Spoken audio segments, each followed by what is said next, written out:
భూమి, ప్రకృతి ఇవి మన జీవనాధారం. కానీ రసాయనాల భారంతో భూమి నిస్సారమవుతున్న ఈ సమయంలో బండి ఆత్మకూరు మండలంలో ఒక మంచి మార్పు కోసం ప్రయత్నం మొదలైంది. నంద్యాల జిల్లా బండి ఆత్మకూరు ఎంపీడీఓ కార్యాలయంలో మండల వ్యవసాయ అధికారి పవన్ కుమార్ ఆధ్వర్యంలో ప్రకృతి వ్యవసాయంపై శిక్షణ కార్యక్రమం నిర్వహించారు. రైతు సేవా కేంద్రాల సిబ్బంది, ప్రకృతి వ్యవసాయ సిబ్బందికి సహజ పద్ధతుల్లో పంటలు పండించే మార్గాలను వివరించారు. భూమిని కాపాడితే భూమి మనలను కాపాడుతుంది అనే సందేశంతో pre monsoon dry sowing, half moon model వంటి పద్ధతులపై అవగాహన కల్పించారు.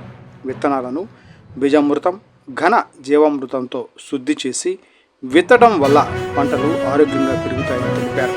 రసాయన ఎరువులు, పురుగు మందుల వల్ల భూమి శక్తి తగ్గిపోతూ మనం తినే ఆహారం కూడా విషపూరితమవుతుందని ఆందోళన వ్యక్తం చేశారు. సేంద్రియ పద్ధతులు, జీవామృతం, కంపోస్ట్ వాడితేనే రైతు ఆరోగ్యంగా, సమాజం ఆరోగ్యంగా ఉంటుందని పేర్కొన్నారు. ఈ కార్యక్రమంలో లక్ష్మయ్య, హిమబిందు, సుహాసిని, శ్రీనివాసరెడ్డి, రామకృష్ణ, అరఫత్, శివకుమార్, మహేంద్ర, ఈశ్వరయ్య తదితరులు పాల్గొన్నారు. ముందు విత్తన శుద్ధి చేసుకోవాలి మేడం, బీజామృతంతో విత్తన శుద్ధి మేడం.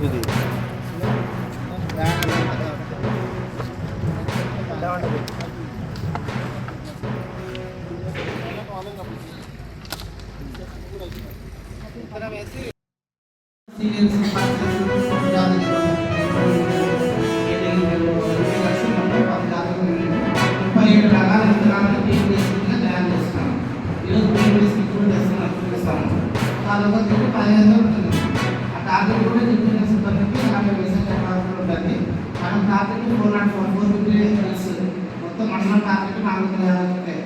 సో చెప్పిన స్టార్కి 12,000 ఇచ్చారు టార్గెట్.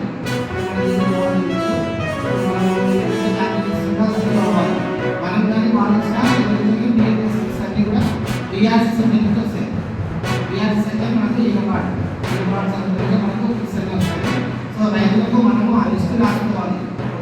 టోటల్ మొత్తం 450 అంటే ఈచ్ ఒక 50 కూడా రావు కావాల్సి 25 ఉంటాయి.